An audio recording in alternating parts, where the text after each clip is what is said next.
Assalamualaikum warahmatullahi wabarakatuh. Perkenalkan, nama saya Endah Rahma, mahasiswa Ilmu Politik 2018. Saya ingin sedikit menjelaskan tentang perdagangan internasional. Perdagangan internasional adalah perdagangan yang dilakukan oleh penduduk satu negara dengan penduduk negara lain atas kesepakatan bersama.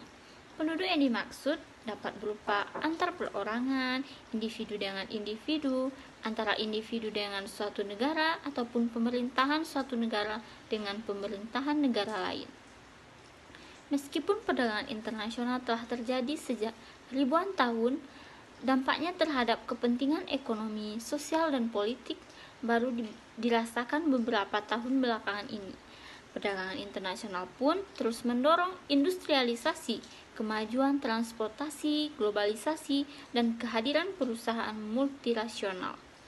Berikut akan saya jelaskan sedikit dari manfaat perdagangan internasional. Yang pertama, menjalin persahabatan antar negara. Yang kedua, memperoleh barang tidak dapat diproduksi di negeri sendiri. Yang ketiga, memperoleh keuntungan dari spesialisasi. Yang keempat, memperoleh pasar dan menambah keuntungan. Dan yang terakhir adalah transfer teknologi modern.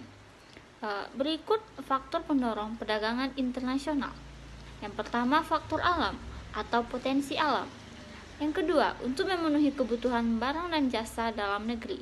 Yang ketiga, keinginan memperoleh keuntungan dan meningkatkan pendapatan negara.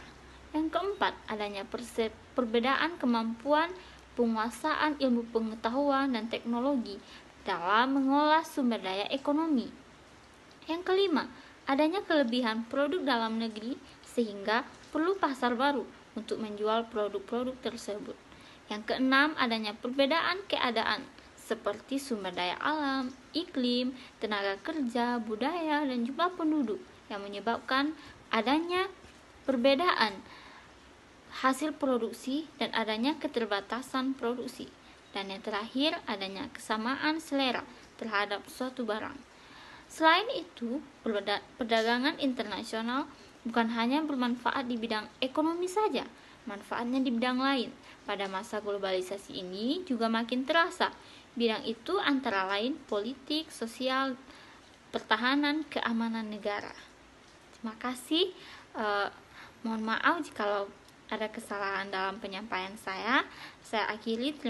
Assalamualaikum warahmatullahi wabarakatuh.